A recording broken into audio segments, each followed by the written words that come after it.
I wanted to talk to you a little bit today about what we're getting asked every day from sellers. What does it cost to sell my home today? Hi, this is Linda Welsh from Linda Welsh Realty Group at Compass. So what we're finding is that there's a lot of media out there, a lot of media hype about changes in the real estate market. And yes, there have been changes. Mostly there's changes in forms and in procedures. So you'll find that if buyers come to look at your home when it's on the market, they must sign up with a realtor before a realtor can open even their first door with them. That was not the case before August of this year. Now it is. As far as sellers go, there's a lot of misinformation out there. What we're commonly seeing is, oh, I don't have to pay a buyer's agent anymore. Well, yes and no.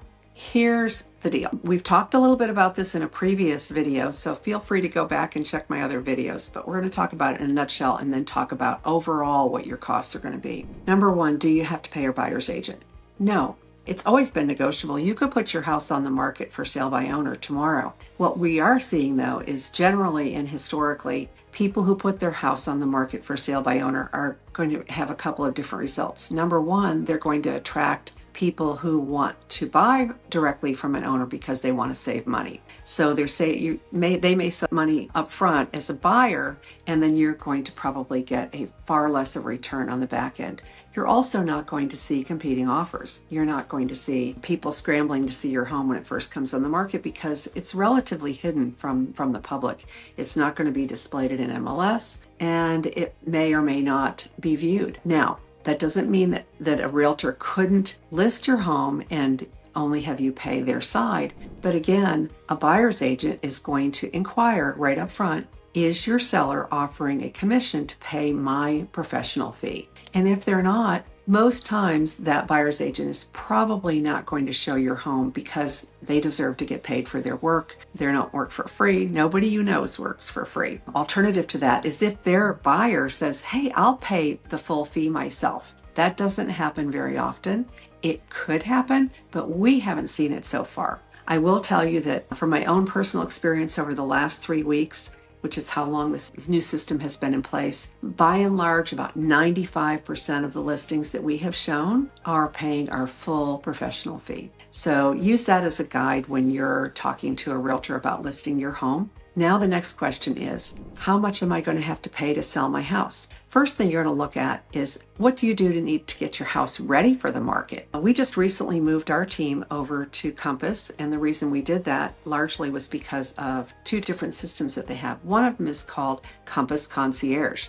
Compass Concierge allows sellers to obtain a credit card to prepare their home for market up to $25,000 and then pay that off on the back end when they sell their home. This is a great opportunity for sellers to do all the things they need to upgrade their home to make it very competitive in this market. So that could be flooring, it could be paint, it could be all numbers of different things.